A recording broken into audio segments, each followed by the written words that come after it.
So we're gonna try and jack this thing up now. I have no idea what the factory jack is supposed to hook onto, probably like the Volkswagens along the side. But we're gonna try and make life easy and just go underneath the suspension mount here. Of course, this jack is too tall. So there's also snow underneath the board. Yeah.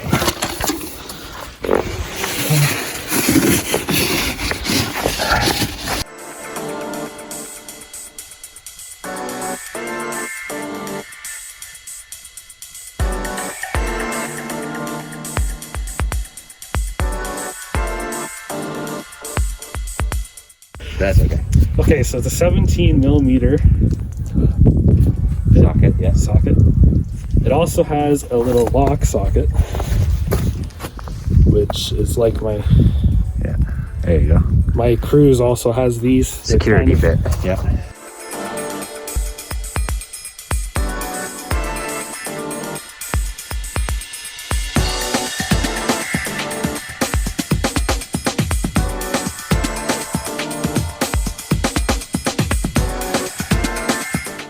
So I've learned that this car is bolt style instead of lug.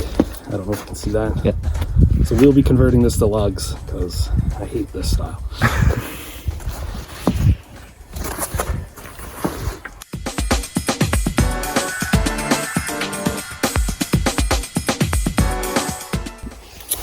So this is a smaller ratchet basically. It's not really a ratchet. It's Miniature breaker bar, Johnson bar. breaker bar. As you can see, because I'm not a mechanic, I don't know all the terms for this stuff. That looks like it will fit. Maybe. Yeah, the only thing with this one is then you can't ratchet it, so you'll have to That'll be miserable. do it a sixth of a turn at a time.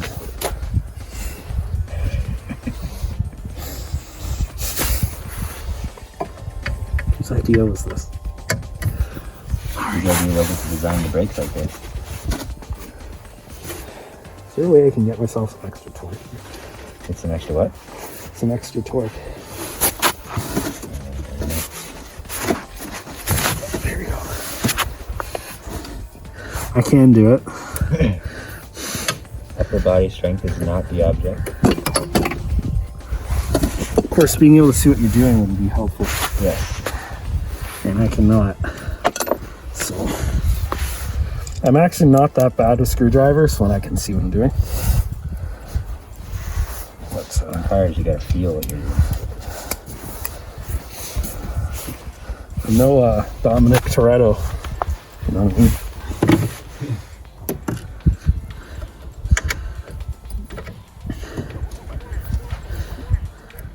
You're not Mr. Arizona? I'd say I'm closer to Brian O'Connor. An original Brian O'Connor. When he first started. Right. Oh my god. Of course, Japanese imports aren't as frustrating to work on, supposedly. Like, all the kids do it. I can hand thread this from here. Perfect.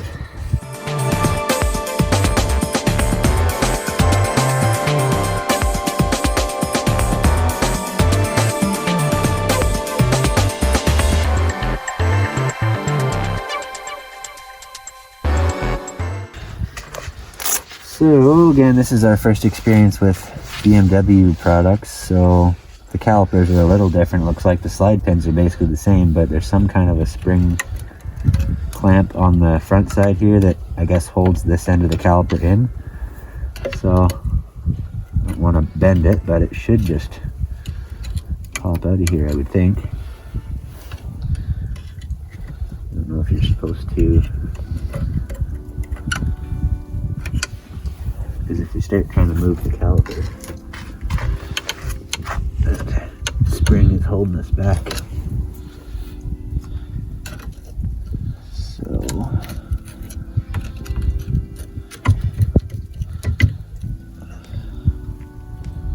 can't tell. What's that?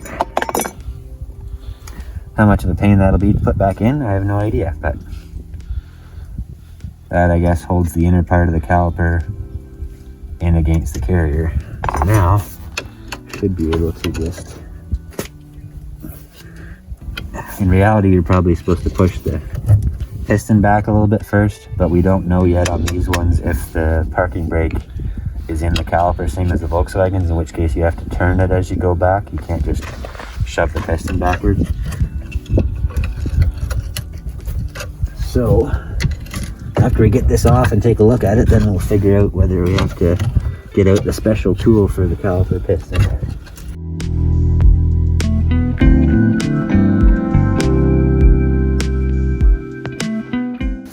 Somewhere there will be a parking brake cable fighting us like that. Oh, there is not. There is no parking brake cable going to this caliper, which is promising for not having to use the tool, but a little bit questionable as to where the parking brake is on this car. Maybe there's a drum. Yeah, maybe it's inside here. There's not much to work with there, but anyway. So the challenge now with this is you don't want to leave it hanging because it's right on the flex hose. So I don't know how you're supposed to service this because you can't even get close to the thing. So the flex line does go through a bracket, and if we were to undo that bracket, we would probably have a lot more hose to work with to try and service this thing. So I think it's about 10 millimeter based on that. Okay. So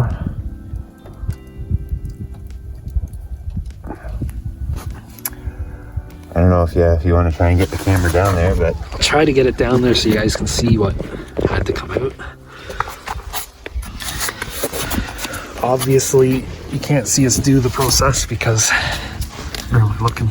so on the back side of the, you'll be able to see it on the back side of the, I guess it's actually the axle bar here. There's a little bracket that holds the flex line to the axle, the swing arm, whatever you want to call it. So I just took the little bolt out of there. It's just a 10 millimeter head, and wasn't too hard to undo, but then that lets the flex line move a little more. So what I'm hoping by doing that is that we can bring the caliper a little further out or around so we can actually get at it to work on it. So based on what we're seeing here, the caliper carrier bracket and the pad sliding surfaces are all very rusty and shaly. So it would be really good to get the rotor out of the way so that we can use a big wire brush and possibly some kind of a power cleaning tool. So we're going to try and undo the rotor and see if it'll let us take it out. If it won't come out of the carrier, then we'll have to just take the carrier bracket itself off, I guess. We do have the Bentley service manual now, so we can look up all of the torque specifications for this and make sure everything's right. We'll also put the torque specs down in the description. That's what I like to see. Oh, maybe not. Come on.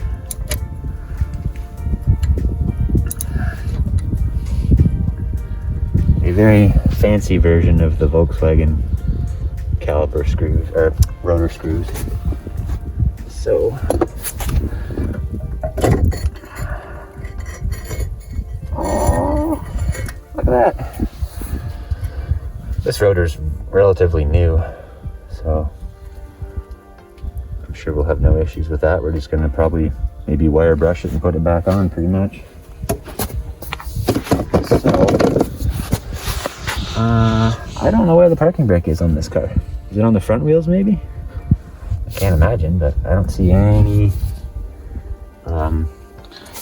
mechanism or anything for a parking brake. There is another, maybe that's a sensor. Oh, it is. It's there. What is it? That's what's left of it. The parking brake is supposed to be here, and it does in fact, I believe it is supposed to work on this surface in here. So I think that's the more classical design for parking brakes. for the disc brake cars, yeah. Most modern cars, the parking brake's actually integrated into the caliper now. Yeah. This one isn't, which is nice because that makes the caliper easier to do. But all the hardware for the, well, I wouldn't even bother right now, but also looking at this backing plate here, there's nothing left. It has seen better days. That's where that's the main support point for the parking brake shoes. And there's just nothing left of that backing plate. So in the future, when we go to do proper parking brake for safety and whatnot, then we will probably just replace this backing plate shield. But this is what I was hoping for. Now we can get a big sucker wire brush and probably a file, get these slide points all cleaned up, and then we can start working on the caliper itself. Great. So you just take a wire brush like this. This one's not in the best of shape, but for our purposes it'll work. And then you just gotta start scraping.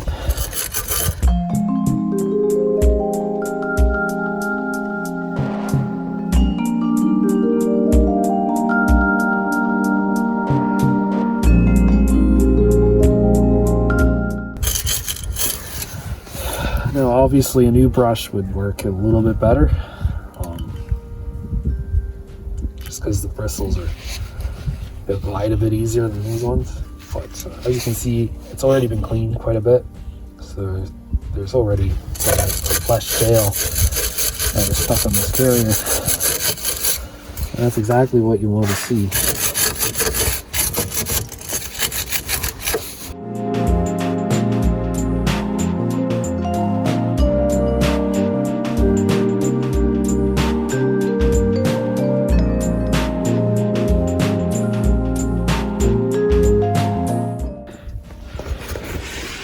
So basically we went ahead and filed this out to try and clean off any of the rust and shale that may have gotten in there over time. So we did both the top and the bottom.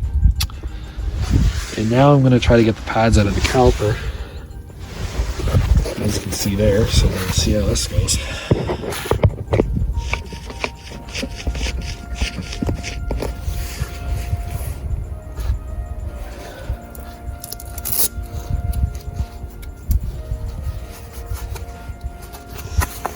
So Greg says they're probably just spring loaded, so I'm gonna take his word for it.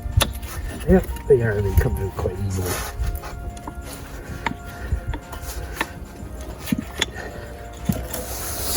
So there's the one, and of course this will need to be filed a bit with the wire wheel, but it isn't getting on at all. Here's the other one. So you see here there's still quite a bit of pad. No reason for me to spend any money on replacing them right now, so that's good, I guess. And there you see the caliper. You can get you a closer look at it.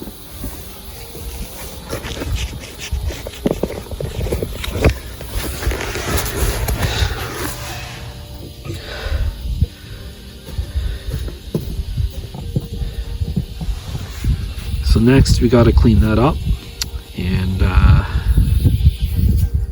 then we got to mess around with the piston to make sure that it moves properly, and then we can reassemble. Okay, so this is not going to work very well. On our caliper now, I don't know if you can see. I'm going to bring the camera over. Yeah, try the other side. Better. Yeah, now you can see. Alright. So this caliper is in pretty rough shape just looking at it. The piston's very corroded, so I don't even know if we're going to be able to service this one, but we're going to try. But right now we're going to try and get the rubber boots for the sliders out. They're very stiff and dried out, it seems like, so Hopefully we can get it to come out without just ripping in half. I don't know if we're going to be successful, but I'm very surprised because the slide pins were in such good shape.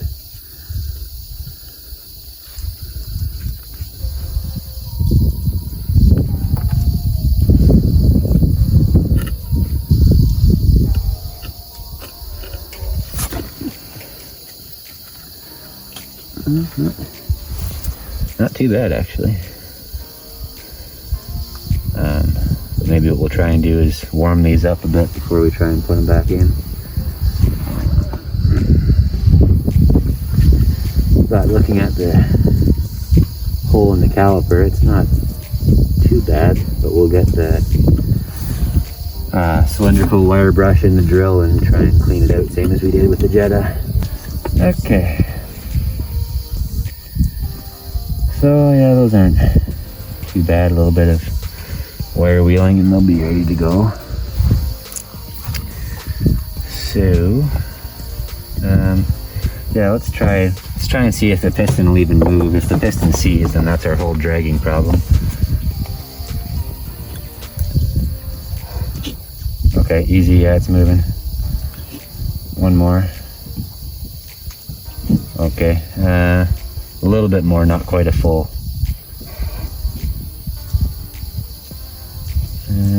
Just a little bit more. I don't want to have it pop out on us, but I want to be able to. That's probably good. Okay. Really wish I could. I'm gonna have to sit on the ground. I guess I gotta be a lot closer to it than this. So get rid of that and do this. Okay. So now to see just how bad this is. Oh, no problem. I don't know if you can see that, but that's fairly clean metal inside under the boot, so I'm not as worried as I was before. I'm going to try and just blow the rust out of here. Don't talk while you're doing that. Talk while I'm blowing the rust? Yeah, because you can't hear anything.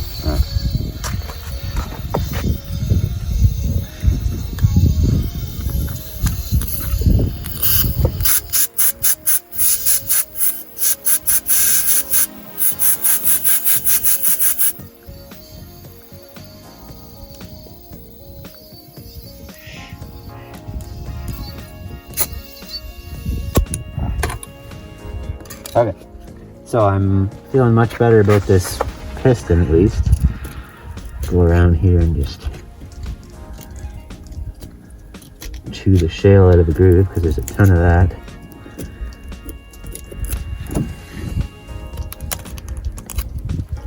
It looks really bad from the outer perspective, but underneath the boot is still the way it should be, which is what you want to see.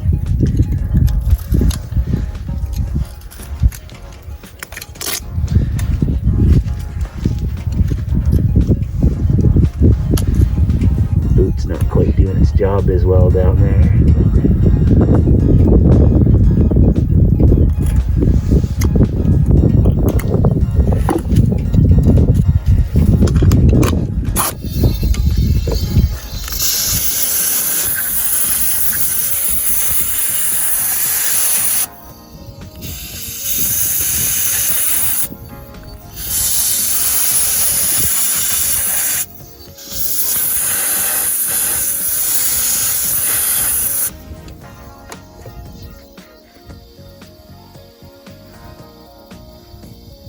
So maybe it's not quite as good as I thought it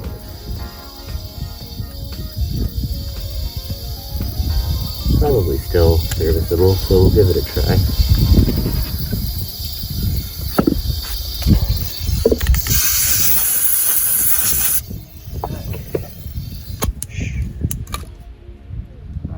So a little bit of brake fluid in here.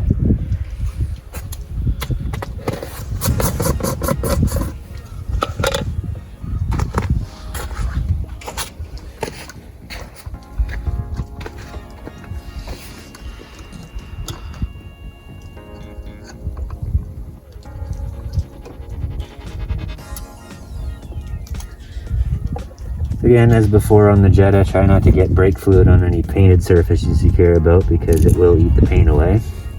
But there's no paint here to worry about. Not really. There's not really any paint left.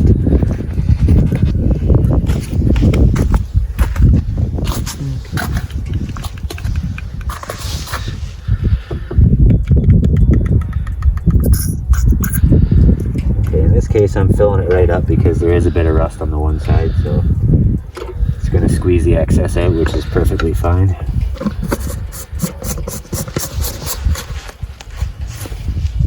Okay, now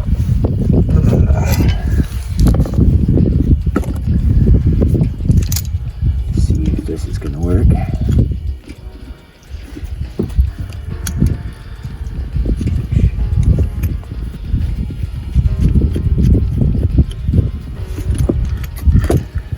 It is, as always, an issue of to get the clamp to the bottom of the piston, which I think this one. Then your wires aren't straight anymore on the other side. So I'll try it on the side, but I don't know if it's going to work. Yeah. I don't know if you can see on the camera, but the piston's moving back quite nicely. This is actually better than what we showed on the Jetta video.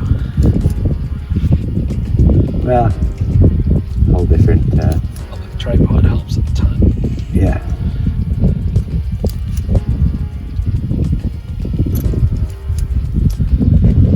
That actually went in pretty smoothly. That's the bottom.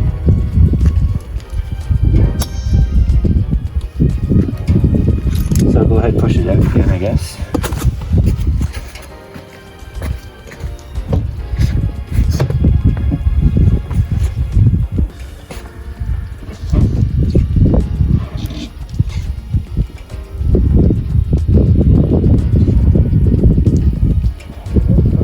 Going a little more. That's probably good. So yeah, based on the way that moves, I'm not worried about the piston being seized. I think our main source of brake drag was the pads and the caliper on the carrier. So I'm going to shove this back once more and leave it at that for now. If the problem persists, then we'll maybe end up looking at replacing the caliper. Nice and easy, so I'm not too concerned about the piston itself. It does seem to kind of bounce a little bit, which it should.